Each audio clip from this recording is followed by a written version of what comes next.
तो अब हम जानते हैं सूर्यकांत त्रिपाठी निराला जी के विषय में। 7वां पाठ है आपका, और 7वीं में भी सूर्यकांत त्रिपाठी निराला जी का एक पाठ है बसंत बाग 2 में, लेकिन ये है हमारा आरोह बाग 2।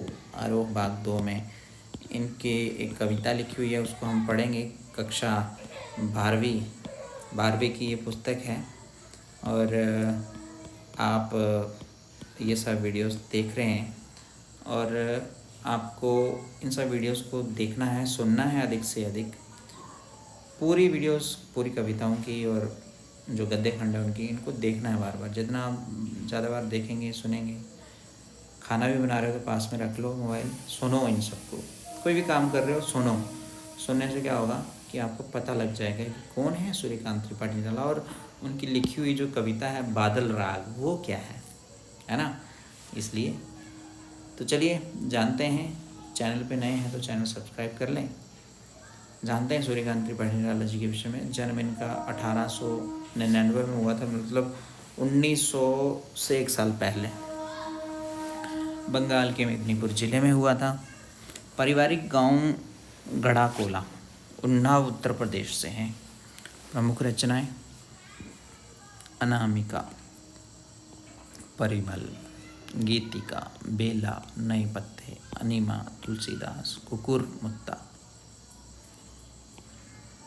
कविता संग्रह था चतुरी चमार, प्रभावती, बिल्ले सुर बकरिया, चोटी की पकड़, काले कारनामे। गद्य 8 खंडों में निराला रचनावली प्रकाशित। समन्वय मतवाला पत्रिका का संपादन। निधन सन 1961 में।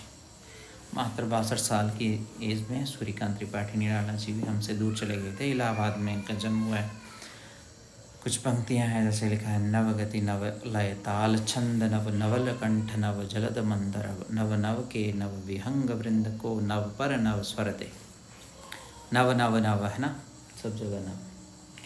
कौन है? सूर्यकांत त्रिपाठी निराला जी। कविता को नया स्वर देने वाले निराला छायावाद के ऐसे कवि हैं जो एक और कबीर की परंपरा से जुड़ते हैं, तो दूसरी ओर समकालीन कवियों के प्रेरणा स्रोत भी।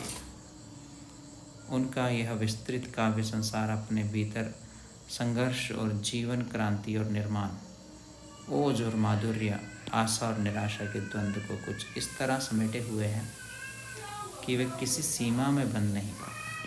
उनका ये निर्बंध और उदात्त काव्य व्यक्तित्व, कविता और जीवन में फांक नहीं रखता। वे आपस में घुले मिले हैं। उल्लास, शोक, राग, विराग, उत्थान, पतन, अंधकार, प्रकाश का सजीव कोलाज है उनकी कविता।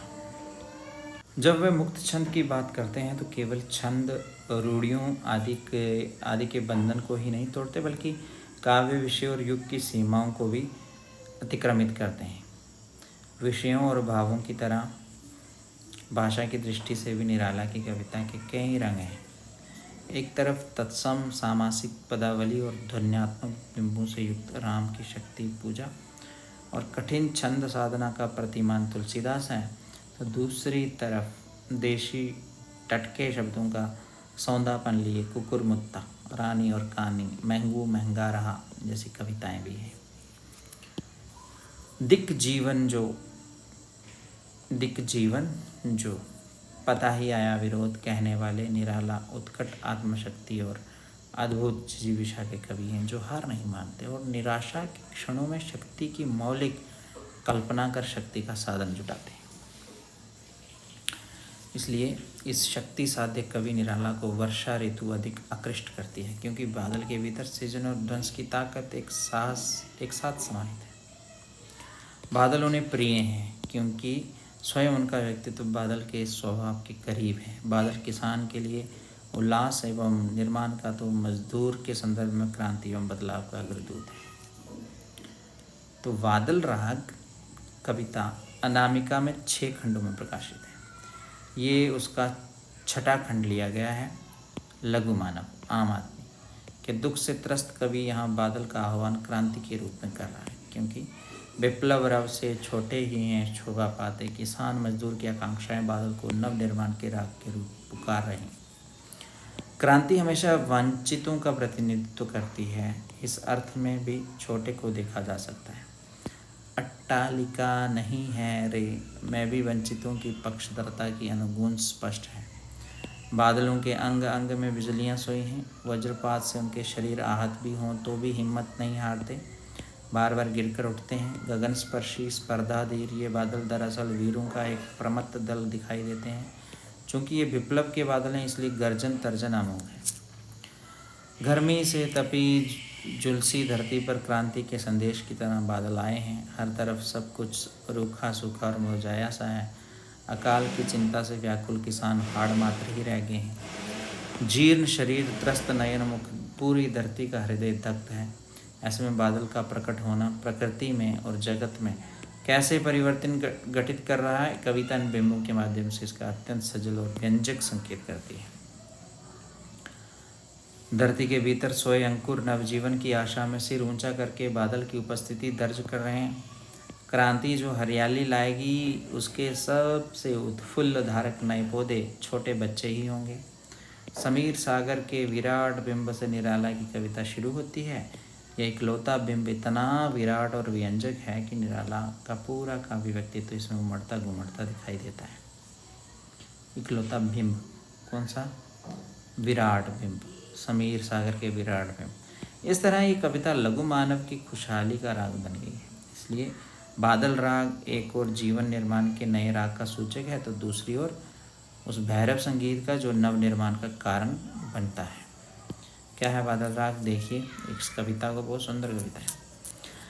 तिरती है समीर सागर पर, अस्थिर सुख पर दुख की छाया, जग के दग्ध हृदय पर निर्दय विप्लव की प्लावित माया। यह तेरी रणतरी भरी आकांक्षाओं से, घनभेरी गर्जन से सजग सुप्त अंकुर, उर्मे पृथ्वी के आशाओं से। नवजीवन की ऊंचा कर सिर ताक रहे हैं ऐ विप्लव के बादल। फिर बार बार गर्जन वर्षण है मूसलधार, हृदय थाम लेता संसार, सुन सुन घोर वज्र हुंकार। अशनिपात से शापित उन्नत शत शत वीर, शत विक्षत हत अचल शरीर, गगन स्पर्शी स्पर्धाधीर। हंसते हैं छोटे पौधे लघु भार, शस्य अपार हिल हिल खिल खिल हाथ हिलाते तुझे बुलाते, विप्लव रब से छोटे ही हैं शोभा पाते। अट्टालिका नहीं है रे, अट्टालिका नहीं है रे आंतक भवन, सदा पंख पर ही होता जल विप्लव प्लावन। क्षुद्र प्रफुल्ल जलज से सदा छलकता नीर, रोग शोक में भी हंसता है शैशव का सुकुमार शरीर। रुद्रकोश है क्षुब्ध तोष, रुद्रकोश है क्षुब्ध तोष, अंगना अंग से लिपटे भी, आंतक अंग पर कांप रहे हैं धनी वज्र गर्जन से बादल। त्रस्त नयन मुख ढांप रहे हैं, जीर्ण बाहु है शीर्ण शरीर, तुझे बुलाता कृषक अधीर ए विप्लव के वीर। चूस लिया है उसका सार, हाड़ मात्र ही है आधार, ऐ जीवन के पारावार। इस तरह से ये है कविता बादल राग। सुंदर कविता है। आप अगर एक किसान हैं तो आप इसे और भी अच्छे से समझ सकते हैं। कविता में कुछ शब्द हैं जैसे रुद्ध है, रुका हुआ, क्षुब्ध है, अशांत और क्रुद्ध। अंक है हृदय, अंक गोदी को भी कहते हैं वैसे। शीर्ण क्षीण कृषक किसान, विप्लव हो गया क्रांति, बाढ़ दग्ध हो गया तपा हुआ, रणतरी युद्ध की नौका, तरी नौका को कहते हैं, ठीक है।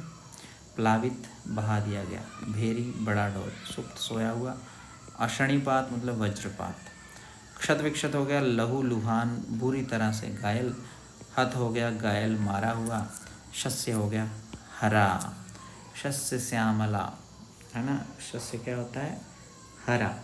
तो इस तरह से ये हमारा पाठ था, बादल राग, सूर्यकांत त्रिपाठी निराला जी द्वारा लिखा हुआ। वीडियो अंत तक देखने के लिए आपका धन्यवाद। वीडियो को लाइक ज़रूर करें, शेयर कर दें बाकी तक भी।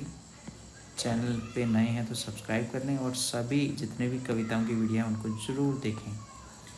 ठीक है।